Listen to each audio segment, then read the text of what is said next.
Hello, this is Mrs. Patterson, and I wanted to make some videos for you for how to do some of the worksheets in the myWorkbook.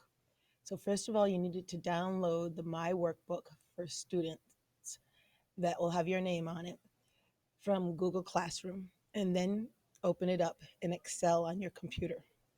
And you will see at the bottom there are sheet tabs. These are called sheet tabs right here. And I already did the pizza one, which will look like this when you're done with period 6.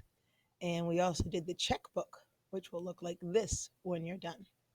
So each of these sheet tabs is worth 10 points for a grade. I'm going to do the payroll one for you right now. So first, when you're doing these, you can read the directions here, and they're mostly right. You could tweak them a little bit, but it's pretty good for the formulas are what you want. Okay, so the first thing we should do, this view is page layout view. And if you see down to the bottom right of your screen are your view icons on your status bar. And so I'm going to go to normal view. Sometimes you like page layout view. It shows you your headers and footers, and it'll show you how the document will print. I prefer normal view. While we're at the status bar, if you right mouse click on the status bar, there are some cool built-in functions you can use, like a count or an average. So if I select a bunch of numbers, it'll automatically show me the count or the average here in the status bar.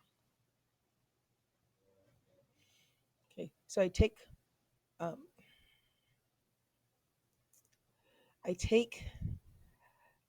I want to show you to autofill the days. And so I take the day Monday and it needs to be auto-filled across. So the autofill handle is the black cross in the corner of your window.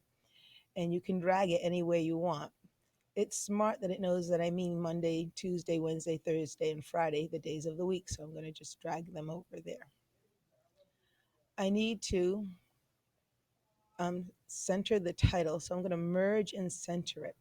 So right here, I highlight with the white cross select cells. And I go to the merge and center tool and I click merge and center. I like the font to be about a 22 or so. I have to take a moment out, so I'll be right back.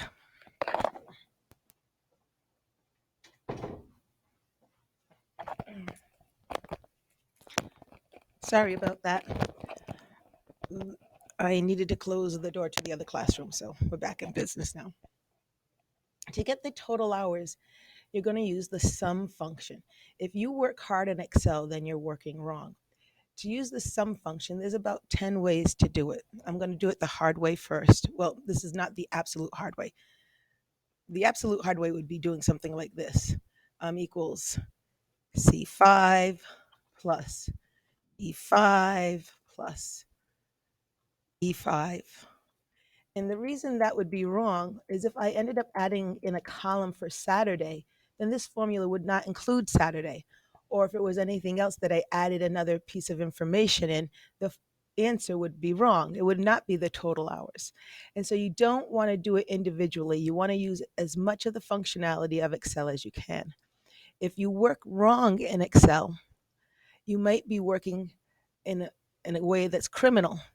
For example, if you work wrong over here and it's calculating our taxes, but you don't use the numbers correctly, then when these change and it doesn't change the values for the columns, that would be a criminal thing. So you want to work smart in Excel, not hard.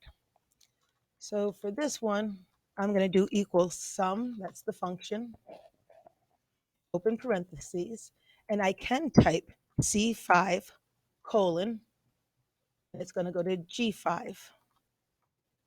And then I just hit enter. I messed up G5, it should color it. You can see the computer selected it all for me, and I hit enter. It'll fill in the empty, oh, ooh, what did I do? Well, I put it in right, but you can see it became out January 30th, and it's because the format is wrong here. So I know all of these need to be formatted. So whatever reason it's formatted as the date, maybe I put that there just to trick us a long time ago. So we're going to go over here, and I want a number. Okay, now we have 30 hours. That's very nice. Another way I could do the sum is I could do equal sum, and I could just drag my mouse across the numbers. Be careful not to get the rate per hour, and then I hit enter. I could also use the sum function, which is right up here, auto sum. You click the down arrow, and there's the sum function. Oh, it guessed what I want, and I don't want the numbers above, so it guessed wrong. But I can go and highlight the numbers here, and now it should do it correctly. You can see it says C7 to G7. I hit enter. I could also click here and hit auto sum, and it guessed it didn't guess correctly because I don't want the rate per hour. So I'm going to just highlight Monday through Friday over. Another way you could do this is and this is how I would normally do it, is I get the first formula right and I spot check it to make sure it makes sense. 9 and 6 and 9 and 6 is 12 and 18, which is 30, so that makes sense. And then I get the black cross in the corner and I auto fill down. Because the letters here don't have the dollar signs, this is called a relative cell reference. And as you auto fill down, I gotta click somewhere else. Oh, I was afraid of that. Always hit escape if you get into trouble. When I click here, you can see the function is in the function bar, the formula bar up here, the formula bar. And you can see it's C8 to G8. So by pulling down, it automatically adjusted the rows, and that's called a relative reference. Your gross pay, can you figure that one out? I bet you can. I'm going to let you try that one for a while for yourself, but I'll do the Social Security for you. Social Security is going to equal whatever we make for gross pay times, and Excel uses the order of operations, the same as algebra, this number. And I want to always use this number, so I'm going to make it an absolute reference with the F4 function key. And now it's stuck, double dollar signs. I hit enter. Oh, somebody formatted as the date again, but that's okay. And there it is.